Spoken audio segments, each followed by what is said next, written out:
Hello friends, वे 36 में आप सभी का स्वागत है। आज फिर से आप सभी के सामने एक बहुत ही महत्वपूर्ण वीडियो लेकर के आई हूँ फ्रेंड्स।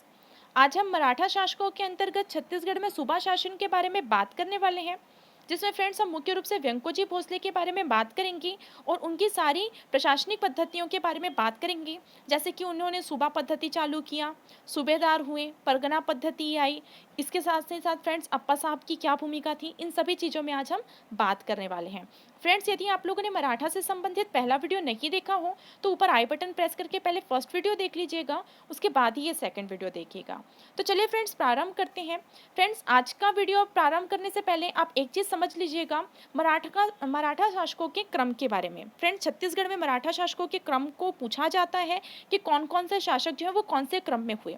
तो फ्रेंड्स, जैसे कि आपने देखा कि छत्तीसगढ़ के जो पहले मराठा शासक थे वो कौन थे, बिंबाजी भोसले थे, जिनका शासनकाल क्या था, 1758 से लेकर के 87। फ्रेंड्स, जैसे ही 1787 में बिंबाजी भोसले की मृत्यु हुई तो उनके उत्तराधिकारी जो है यहाँ के शासन बनना चाहेंगे। लेकिन फ्रेंड्स, हुआ ये कि ये निसंतान थे, इनका कोई भी पुत्र नहीं था फ्रेंड्स। तो इनके जो बड़े भाई थे माधो जी, उन्होंने क्या किया फ्रेंड्स, अपने द्वितीय नंबर के पुत्र चिमणाजी भोसले को छत्तीसगढ़ का शासक जो है वो नियुक्त किया। लेकिन फ्रेंड्स, जो माधो जी के जो बड़े पुत्र थे, जिनका नाम था फ्रेंड्स रघुजी द्वितीय, उन्होंने फ्रेंड्स, उनको अच्छा नहीं लगा कि चिमणाजी भोसले यहाँ का शासन मतलब यहाँ यहाँ शासन करें। तो फ्रेंड्स, क्या हुआ कि चिमणाजी भोसले की आकस्मिक ढंग से मृत्यु हो गई। तो फ्रेंड्स, क्या हुआ कि रघुजी जो द्वितीय है, उन्होंने अपने छोटे भाई व्यंकोजी भोसले को धुरंधर की उपाधि के साथ फ्रेंड्स छत्तीसगढ़ में प्रशासनिक जिम्मेदारी सौंप दी। तो फ्रेंड्स, यहाँ पर आपको समझ में आ रहा है कि बिंबाजी भोसले और व्यंकोजी भोसले के मध्य में जो मराठा शासक हुए वो कौन थे फ्रेंड्स, तो चिमणाजी भोसले। लेकिन ये कुछ समय ही शासन कर पाए, इनके बड़े भाई माधोजी रघुजी द्वितीय ने इनकी मृत्यु करा दी थी फ्रेंड्स। तो फिर क्या हुआ, चिमणाजी भोसले के ही जो छोटे भाई थे, या रघुजी द्वितीय के जो सबसे छोटे भाई थे व्यंकोजी, वो यहाँ पर शासक नियुक्त हुए। तो फ्रेंड्स, याद रखिएगा, व्यंकोजी भोसले को धुरंधर की उपाधि किसने की दी थी, तो उनके बड़े भाई रघुजी द्वितीय ने दी थी फ्रेंड्स। ठीक है। इसके अलावा अगर हम बात करें फ्रेंड्स, तो जैसे ही व्यंकोजी भोसले यहाँ के शासक नियुक्त होते हैं, उन्होंने शासन फ्रेंड्स छत्तीसगढ़ में आकर करने के बजाय उन्होंने नागपुर से शासन जो है वो संचालित करना प्रारंभ किया। तो फ्रेंड्स, ये उनकी बहुत बड़ी गलती थी कि वो खुद ना आकर के वो नागपुर से ही ये शासन संचालित करना चाहा फ्रेंड्स। इसी वजह से जो इनकी नवीन व्यवस्था थी, उसको मराठों की उपनिवेशवादी नीति का परिचायक माना जाता है। तो फ्रेंड्स, याद रखिएगा, किनके शासनकाल को मराठों की उपनिवेशवादी नीति का परिचायक कहा जाता है फ्रेंड्स, तो वो व्यंकोजी भोसले के शासनकाल। फ्रेंड्स, अगर हम देखें कि ये नागपुर से शासन करते थे, छत्तीसगढ़ नहीं आते थे, तो ये कैसे शासन करते थे। तो फ्रेंड्स, याद रखिएगा, इन्होंने एक नई पद्धति प्रारंभ की जिसे कहा जाता है सूबा शासन पद्धति, है ना। सूबा पद्धति या सूबा शासन पद्धति, ठीक है, या सूबा सरकार भी इसे कहा जाता है। तो फ्रेंड्स, ये बार बार परीक्षा में पूछा जाता है कि छत्तीसगढ़ में सूबा पद्धति के जन्मदाता किसे कहा जाता है, तो व्यंकोजी भोसले को कहा जाता है। याद रखिएगा फ्रेंड्स, व्यंकोजी भोसले ही जो है वो छत्तीसगढ़ में उन्होंने सूबा पद्धति प्रारंभ किया था। तो फ्रेंड्स, जैसे कि आप देख रहे हैं कि जो व्यंकोजी भोसले का शासनकाल 88 से लेकर के 1811 तक था। तो फ्रेंड्स, इतने बड़े शासनकाल मतलब 24 वर्षों के शासनकाल में वो छत्तीसगढ़ केवल 3 बार ही आए थे। तो फ्रेंड्स, ये प्रश्न पूछा जा सकता है कि व्यंकोजी भोसले छत्तीसगढ़ कितने बार दौरा किए, तो वो केवल 3 बार ही दौरा किए। फ्रेंड्स, हुआ ये, फिर अंत में 1811 ईस्वी में जब ये बनारस गए हुए थे फ्रेंड्स, तो बनारस में इनकी मृत्यु हो गई थी। तो फ्रेंड्स, ये तो था व्यंकोजी भोसले का शासनकाल, जो मैंने आपको बता दिया। साथ ही साथ जैसे मैंने यहाँ पर टेबल पर बनाया हुआ है मराठा शासकों का क्रम, तो ये आप अच्छे से याद रखिएगा फ्रेंड्स, ये मैथ्स कॉलम में पूछा जाता है, और आजकल मराठों से संबंधित जो प्रश्न आ रहे हैं उसमें मैथ्स कॉलम आता ही है। तो चलिए फ्रेंड्स, अब आगे बात करते हैं व्यंकोजी भोसले की जो सबसे महत्वपूर्ण जो शासन पद्धति है, सूबा पद्धति, उसके बारे में। तो फ्रेंड्स, जैसे कि अगर हम सूबा सरकार के बारे में बात करेंगे, तो ये कैसी पद्धति थी फ्रेंड्स, तो याद रखिएगा, जो सूबा पद्धति थी वो एक ठेकेदारी प्रथा थी फ्रेंड्स। इसी को ही इजारेदारी व्यवस्था के नाम से भी जाना जाता है। इसमें फ्रेंड्स होता ये था, अधिकतम बोली लगाने वाले सूबेदार से अधिक धन वसूलने की अपनी पूरी शक्ति व समय लगाता था। मतलब फ्रेंड्स, जो सूबेदार होता था वो सबसे अधिक बोली लगाता था, जितनी अधिक जो सूबेदार बोली लगाएगा फ्रेंड्स, उसको यहाँ का सूबा नियुक्त किया जाता था, और वो सूबेदार फ्रेंड्स अपनी मतलब अधिक से अधिक धन वसूलने के लिए अपनी पूरी शक्ति और समय लगाता था। तो फ्रेंड्स इसी को ही ठेकेदारी प्रथा ही कहा जाता है। जो ज़्यादा में ठेका लेगा उसी को ही क्या किया जाता है, ठेका दिया जाता है।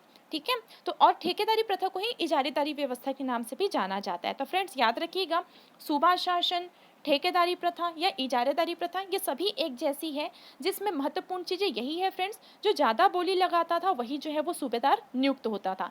फ्रेंड्स एक और चीज़ आप याद रखिएगा, जो सूबा पद्धति थी वो ना ही जन्म से होती थी और ना ही वंशानुगत होती थी। फ्रेंड्स ये सिर्फ बोली के आधार पर जो शासक होते थे वो नियुक्त किए जाते थे या सूबेदार नियुक्त किए जाते थे।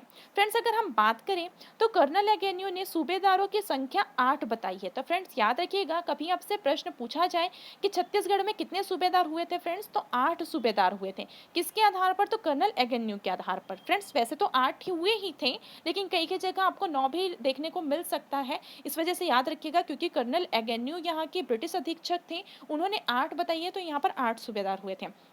फ्रेंड्स इसके अलावा यदि हम बात करें कि छत्तीसगढ़ में सूबेदारों का मुख्यालय कहाँ था, तो रतनपुर में था। तो फ्रेंड्स ये तो थी आपकी सूबाशाही और सूबा सरकार। चलिए फ्रेंड्स अब बात करते हैं छत्तीसगढ़ में सूबेदारों के बारे में। तो फ्रेंड्स जैसे कि मैंने आपको बताया कि छत्तीसगढ़ में कर्नल एकेन्यू के अनुसार जो है कितने हुए सूबेदार, तो 8 हुए फ्रेंड्स। तो ये सूबेदारों का क्रम है। परीक्षा में आजकल सूबेदारों का भी क्रम पूछा जाता है फ्रेंड्स, उनके कार्यकाल के अनुसार आपको उनको मैच करना पड़ता है या उनको क्रम से सजाना होता है। तो फ्रेंड्स आप याद रखिएगा कि पहले सूबेदार जो है वो महिपतराव दिनकर हुए, फिर विट्ठलराव दिनकर हुए, फिर भवानी कालू हुए, फिर केशव गोविंद, बीकाजी पिंडरी, बीकाजी गोपाल, सखाराम हरि और अंतिम सूबेदार फ्रेंड्स यादवराव दिनकर हुए। तो ये 8 सूबेदार के क्रम को आप अच्छे से याद कर लीजिएगा फ्रेंड्स। चलिए हम एक एक करके सभी सूबेदारों के बारे में बात करते हैं। तो फ्रेंड्स अगर हम सबसे पहले सूबेदार के बारे में बात करें, महिपतराव दिनकर, तो फ्रेंड्स बार बार आपकी परीक्षा में ये प्रश्न पूछा जाता है कि छत्तीसगढ़ के प्रथम सूबेदार कौन हुए। तो फ्रेंड्स याद रखिएगा, महिपतराव दिनकर जो है वो छत्तीसगढ़ के प्रथम सूबेदार हुए। इनका जो शासनकाल था फ्रेंड्स वो 1787 से लेकर के 90 था। तो फ्रेंड्स जैसे आप देख रहे हो 87 से लेकर के 90, तो फ्रेंड्स जैसे ही वो चिमना जी और इधर व्यंकोजी भोसले, मतलब किसको शासक नियुक्त किया जाए ये वाला जब मतलब ये पूरा चल रहा था, तो फ्रेंड्स उस समय पे व्यंकोजी मतलब तय था कि व्यंकोजी भोसले जो है वो शासक बनेंगे। तो उन्होंने सूबा पद्धति जो है वो प्रारंभ कर दिया फ्रेंड्स, जिसके तहत उन्होंने महिपतराव दिनकर को सूबेदार नियुक्त कर दिया। लेकिन हुआ फ्रेंड्स ये कि जो आनंदीबाई थी उनको ये पसंद नहीं था कि यहाँ पर सूबा शासन चले। तो फ्रेंड्स आनंदीबाई ने जो है वो व्यंकोजी भोसले से आक्रमण किया या उनसे जो जो भी उनसे विवाद हुए फ्रेंड्स, तो एक संधि हुई। संधि के तहत ये कहा गया फ्रेंड्स कि जितने भी सूबेदार होंगे वो अपनी प्रशासनिक सलाह जो है वो आनंदीबाई से लिया करेंगे। तो फ्रेंड्स इसी वजह से जो पहले सूबेदार आपके महिपतराव दिनकर हुए फ्रेंड्स, उनका सत्ता हेतु 1788 में आनंदीबाई के साथ संघर्ष हुआ था। तो फ्रेंड्स याद रखिएगा 1788 में ही फिर आनंदीबाई की मृत्यु हो गई थी। फ्रेंड्स इस संघर्ष में नहीं हुई थी, आकस्मिक तरीके से ही उनकी मृत्यु हो गई थी। ठीक है, लेकिन फ्रेंड्स आप देख सकते हैं कि 1787 से लेकर के 88 का जो भी शासनकाल महिपतराव दिनकर का था, उसमें जितनी भी उनको प्रशासनिक जो सलाह लेनी होती थी फ्रेंड्स वो आनंदीबाई के अनुसार ही करते थे। तो बचा हुआ उनका जो 2 वर्ष था 89 से लेकर के 90, तो हम ये कह सकते हैं सिर्फ वो 2 वर्ष ही शासन कर पाए। तो फ्रेंड्स इसके साथ ही साथ ये हुआ था कि इनके शासनकाल में 17 मई 1790 को यूरोपीय यात्री आए थे फ्रेंड्स, जिनका नाम था जॉर्ज फॉरेस्टर। तो फ्रेंड्स याद रखिएगा, जॉर्ज फॉरेस्टर जो है फ्रेंड्स उन्होंने सबसे पहले रायपुर की यात्रा की थी। ठीक है, तो ये इंपॉर्टेंट है कि जॉर्ज फॉरेस्टर किसके शासनकाल में आए थे, तो वो महिपतराव दिनकर के शासनकाल में आए थे। और सबसे पहले कहाँ पहुँचे थे फ्रेंड्स, तो वो रायपुर पहुँचे थे। तो फ्रेंड्स जॉर्ज फॉरेस्टर जब आते हैं तो वो देखते हैं कि महिपतराव दिनकर का जो शासनकाल है वो उतना अच्छा नहीं है। अच्छा इसलिए नहीं था फ्रेंड्स क्योंकि 2 वर्ष तो उन्होंने आनंदीबाई के अधीन ही शासन किया। उसके बाद 2 वर्ष में वो कुछ ज़्यादा अच्छा कर नहीं पाए, तो जिसकी वजह से फ्रेंड्स जॉर्ज फॉरेस्टर जो है उनकी आलोचना करते हैं और इनकी आलोचना को सुनकर फ्रेंड जो आपके रघुजी द्वितीय जो हैं उनको पद से हटा देते हैं, मतलब कि सूबेदारी पद से उनको हटा दिया जाता है। ठीक है फ्रेंड्स, तो ये चीज़ आप याद रखिएगा। तो जैसे ही महिपतराव दिनकर को उनके पद से हटाया जाता है फ्रेंड्स, तो छत्तीसगढ़ के जो अगले या दूसरे जो सूबेदार होते हैं वो होते हैं विट्ठलराव दिनकर। तो याद रखिएगा फ्रेंड्स, जैसे ही विट्ठलराव दिनकर जो है वो सूबेदार हुए, उन्होंने सूबेदार मतलब कि उन्होंने एक नई पद्धति प्रारंभ किया फ्रेंड्स, जिसे परगना पद्धति के नाम से जाना जाता है। तो फ्रेंड्स ये भी बार बार प्रश्न पूछा जाता है कि छत्तीसगढ़ में परगना पद्धति के जन्मदाता कौन है, तो वो है विट्ठलराव दिनकर, जो कि छत्तीसगढ़ के द्वितीय सूबेदार हैं, या मराठा शासकों में द्वितीय सूबेदार हुए थे। तो फ्रेंड्स अगर हम बात करें तो उन्होंने क्या किया था, जितने भी छत्तीसगढ़ थे, जैसे कि आपने देखा कलचुरी शासकों ने जो छत्तीसगढ़ बनाए थे, है ना, तो छत्तीसगढ़ों को फ्रेंड्स इन्होंने 27 परगनों में बांट दिया था। जैसे कि फ्रेंड्स छत्तीसगढ़ जो है वो होते थे वो 84 के अधीन होते थे, मतलब एक गढ़ में 84 हुआ करते थे फ्रेंड्स, तो वही 84 जो है वो परगनों में परिवर्तित हो गया था। इसके अलावा अगर हम बात करें फ्रेंड्स, तो इनके शासनकाल में जो यूरोपीय यात्री आए थे उनका नाम था कैप्टन ब्लंट। तो फ्रेंड्स याद रखिएगा 1795 में कैप्टन ब्लंट जो है उन्होंने मार्च में पहले रायपुर की यात्रा की थी और मई में रतनपुर की यात्रा की थी। तो फ्रेंड्स याद रखिएगा जब ब्लंट आए थे तो उन्होंने रायपुर और रतनपुर दोनों की यात्रा की, लेकिन पहले वो रायपुर गए, बाद में वो रतनपुर गए। तो फ्रेंड्स ब्लंट ने ये सब चीज़ें बताई कि विट्ठलराव दिनकर का जो शासनकाल था वो छत्तीसगढ़ों को 27 परगनों में इन्होंने बांटा था, ये सारी चीज़ें इन्होंने बहुत अच्छे से बताया था। तो फ्रेंड्स जैसे कि आप देख रहे हैं कि इन्होंने परगना पद्धति चालू किया। तो फ्रेंड्स ये परगना पद्धति क्या थी, चलिए इसके बारे में भी देखते हैं। तो फ्रेंड्स अगर परगना पद्धति के बारे में बात करें तो मराठों में कल्चरी शासकों द्वारा जो दीवान और दाऊ होते थे, जैसे कि मतलब कि जो छत्तीसगढ़ में जो मतलब छत्तीसगढ़ों के जो प्रमुख होते थे उसको क्या कहा जाता था, दीवान कहा जाता या दाऊ भी कहा जाता था। तो इन्होंने क्या किया, मराठों ने दीवान और दाऊ को हटा करके गढ़ों की इकाई को समाप्त कर दिया और परगनों में विभाजित कर दिया फ्रेंड्स, और उसी परगने की संख्या कितनी थी, तो 27 थी। तो याद रखिएगा जैसे ही उन्होंने परगना व्यवस्था चालू किया और दीवान और दाऊ को हटा दिया, मतलब कि गढ़ों के प्रमुखों को हटा दिया, तो फ्रेंड्स ऑब्वियस सी बात है ये नया प्रमुख मतलब कि यहाँ पर लाएंगे। तो फ्रेंड्स जो परगना प्रमुख हुआ करते थे उन्हें कमा विस्तार के नाम से जाना जाता था। तो फ्रेंड्स याद रखिएगा ये केवल क्या था, कलचुरी कालीन व्यवस्था को हटा करके उसे स्थान पर एक नई व्यवस्था लाई गई थी। वो गढ़ को ही 27 परगनों में बांटा गया था और परगना प्रमुख जो होता था वो कमा विस्तार होता था। चलिए फ्रेंड्स आगे बात करते हैं अगले मराठा आपके सूबा शासकों के बारे में। फ्रेंड्स जो तीसरे जो सूबा शासक हुए उनका नाम था भवानी कालू। फ्रेंड्स अगर हम इसके बारे में बात करें तो ये स्वयं छत्तीसगढ़ आकर के ये शासन नहीं किए फ्रेंड्स, मतलब ये रतनपुर नहीं आते थे, ये रतनपुर में अपने प्रतिनिधि भेज करके शासन करना चाहते थे। तो फ्रेंड्स हुआ ये कि क्योंकि ये अपनी प्रतिनिधि भेज करके शासन करना चाहते थे, इसी वजह से इनको इनके पद से हटा दिया गया। ये बहुत कम समय तक ही थे फ्रेंड्स, जैसे कि आप देख रहे हैं 96 से लेकर के 97, 1 वर्ष भी ये शासन नहीं कर पाए अच्छे से। ठीक है फ्रेंड्स, जो अगले आपके जो आपके जो सूबा शासक हुए उनका नाम था केशव गोविंद। तो फ्रेंड्स अगर हम केशव गोविंद के बारे में बात करें फ्रेंड्स, तो ये सबसे अधिक मतलब कि अधिक काल तक कार्य करने का इन्हें सौभाग्य प्राप्त हुआ फ्रेंड्स, या हम दूसरे शब्दों में ये भी कह सकते हैं कि छत्तीसगढ़ में सर्वाधिक समय तक यदि कोई सूबेदार था, है ना, तो वो कौन थे, आपके केशव गोविंद। यदि फ्रेंड्स अगर हम इनके बारे में बात करें तो इन्होंने संबलपुर जीतकर मराठों का राज्य विस्तार किया था। महत्वपूर्ण है फ्रेंड्स कि कौन से सूबेदार ने संबलपुर क्षेत्र को जीता था, तो वो थे आपके केशव गोविंद। इसके अलावा फ्रेंड्स इन्होंने पिंडारियों से ही रतनपुर की जनता की रक्षा की थी। ये आपकी कूट में ये प्रश्न पूछा जा चुका है फ्रेंड्स कि पिंडारियों से रतनपुर की रक्षा किसने की थी, तो वो भी केशव गोविंद ने की थी। इसके अलावा अगर हम बात करें फ्रेंड्स, इन्हीं के ही शासनकाल में द्वितीय आंग्ल मराठा युद्ध हुआ था, और द्वितीय आंग्ल मराठा युद्ध की वजह से फ्रेंड्स ये डर के रहते थे क्योंकि कभी भी जो है वो आपकी मतलब अंग्रेज जो है वो रायपुर और रतनपुर क्षेत्र में आक्रमण कर सकते थे। इसी वजह से फ्रेंड्स याद रखिएगा कि द्वितीय आंग्ल मराठा युद्ध किसके शासनकाल में हुआ था, केशव गोविंद के शासनकाल में हुआ था। यदि फ्रेंड्स अगर हम और बात करें तो इनके शासनकाल में एक यूरोपीय यात्री आए थे फ्रेंड्स, जिसका नाम है कोलब्रुक। तो फ्रेंड्स आप देख रहे हैं कि प्रथम, द्वितीय और चतुर्थ आपके जो सूबा शासक हैं उनके शासनकाल में यूरोपीय यात्री यहाँ पर भ्रमण करने के लिए आए थे। तो केशव गोविंद के शासनकाल में कौन आए थे फ्रेंड्स, तो याद रखिएगा कोलब्रुक आए थे। तो फ्रेंड्स कोलब्रुक जब यहाँ की यात्रा किए तो इन्होंने कुछ बातें बताई थी, जैसे कि फ्रेंड्स उन्होंने कहा कि रतनपुर में 700 से अधिक जो है जलाशय और तालाब थे। तो बिल्कुल सही बात है, क्योंकि हमको पता है कि पहले रतनपुर को क्या कहा जाता था, तालाबों का शहर कहा जाता था या तालाबों का नगर कहा जाता था। तो इन्होंने बताया कि रतनपुर में 700 से अधिक जलाशय थे। इनको एक चीज़ और है फ्रेंड्स जो बहुत ज़्यादा प्रभावित की कि जो रतनपुर के जो लोग थे, जो जनता जनता थी वो कपड़े को उबाल करके धोने की प्रथा वहाँ पर इनको प्रभावित करती थी, वहाँ पे उनको बहुत अच्छा लगा था।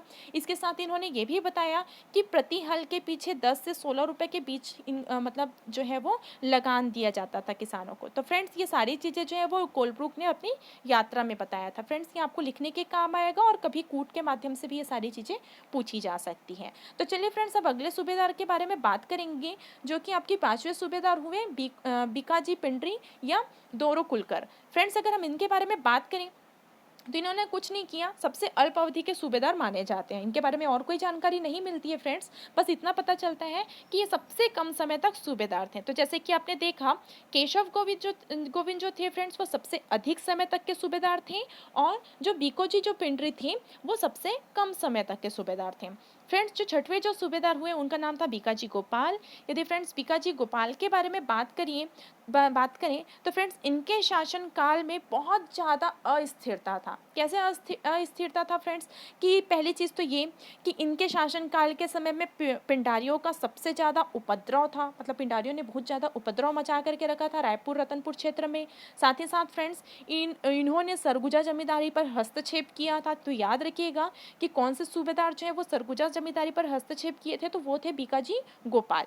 इसके अलावा अगर हम बात करें फ्रेंड्स, क्योंकि मैंने बताया कि इनका शासनकाल सर्वाधिक अस्थिरता का समय था, तो क्या क्या अस्थिरता आई। तो फ्रेंड्स सबसे पहले तो हुआ ये कि जो सूबा पद्धति के जो जन्मदाता हैं, जो मराठा शासक हुए व्यंकोजी भोसले, उनकी 1711 ईस्वी में मृत्यु हो जाती है। तो फ्रेंड्स ये बहुत ही महत्वपूर्ण चीज़ है कि इनके शासनकाल में व्यंकोजी भोसले की मृत्यु हो गई। दूसरा हुआ ये फ्रेंड्स कि व्यंकोजी भोसले के बाद मतलब कि बहुत सारी चीज़ें आई सामने कि परसोजी भोसले को शासन मतलब बनाया गया, लेकिन परसोजी भोसले की भी रहस्यमय ढंग से मृत्यु हो गई थी फ्रेंड्स, है ना। और उसके बाद फ्रेंड्स ये था कि एक्चुअली परसोजी भोसले से पहले व्यंकोजी भोसले के बाद आपके यहाँ पर अप्पा साहब को शासन नियुक्त किया था। तो फ्रेंड्स अप्पा साहब ने ही परसोजी भोसले की मृत्यु कराई थी। तो ये बहुत इंपॉर्टेंट चीज़ है फ्रेंड्स। अगर हम बात करें तो जो नागपुर के जो मराठा शासक थे जिनके अधीन ही छत्तीसगढ़ वाला क्षेत्र संचालित होता था, तो उसमें फ्रेंड्स रघुजी द्वितीय थे। तो रघुजी द्वितीय की भी मृत्यु हो गई थी। तो आप देख रहे हैं फ्रेंड्स कि सबसे ज़्यादा अस्थिरता था यहाँ पर। छत्तीसगढ़ के मराठा शासक व्यंकोजी भोसले की मृत्यु हो गई। अप्पा साहब शासक नियुक्त हुए क्योंकि फ्रेंड्स परसोजी भोसले को शासन बनाना था, लेकिन परसोजी भोसले की भी मृत्यु हो गई थी रहस्यमय ढंग से। फिर अप्पा साहब शासक बन गए और रघुजी द्वितीय की भी मृत्यु हुई। तो फ्रेंड्स ये सभी चीज़ें जो है वो व्यंकोजी भोसले के शासनकाल में ही बीकाजी गोपाल के ही शासनकाल में ही देखा जाता है। तो फ्रेंड्स चलिए अगर आगे बात करते हैं अगले हम सूबेदार के बारे में जो है आपके सखाराम हरि या इन्हीं को सीताराम टाटा के नाम से भी जाना जाता है।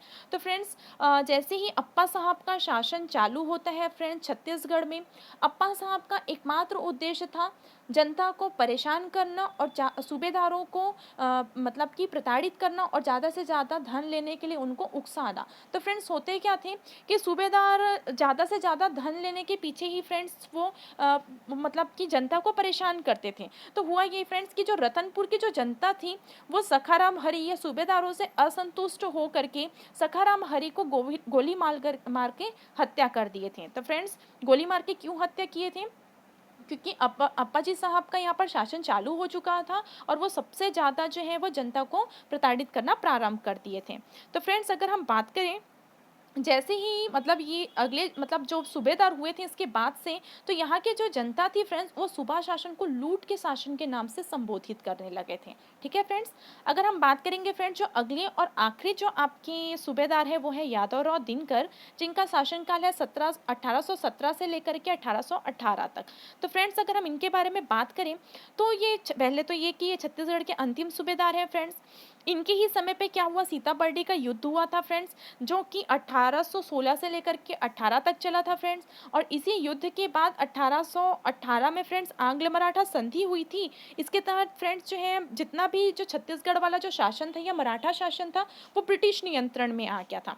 फ्रेंड्स बहुत सारी चीज़ें हुई थी कि अप्पा साहब का शासन पद्धति इतना ख़राब हो चुका था, या वो अंग्रेज़ों से इतना मतलब बिल्कुल भयभीत नहीं थे, वो अपने आप को ही सबसे बड़ा मानते थे फ्रेंड्स। इसी वजह से अंग्रेज़ों के साथ उनका युद्ध भी हुआ था और वो भाग करके कहीं चले भी गए थे। तो जैसे ही फ्रेंड्स वो भाग करके चले गए तो पहले तो उनको भगौड़ा साबित कर दिया गया था, फिर बाद में उनको जिंदा या मुर्दा पकड़ने के लिए फ्रेंड्स 10,000 या कुछ लाख भर की उनके लिए रकम भी रखी गई थी, लेकिन वो हाथ नहीं आए, उनके बारे में कुछ पता ही नहीं चला।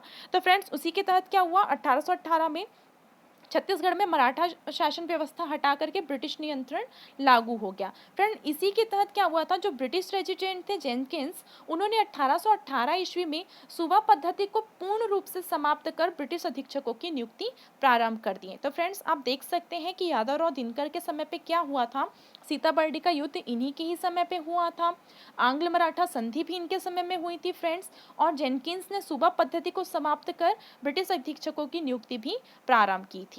तो फ्रेंड्स अंतिम सूबेदार कौन हुए थे, आपके यादवराव दिनकर। तो ये सभी चीज़ें हैं फ्रेंड्स सूबेदारों से संबंधित। यदि आप लोगों को अच्छा लगा हो तो आप मुझे कमेंट करके ज़रूर बताइएगा। धन्यवाद।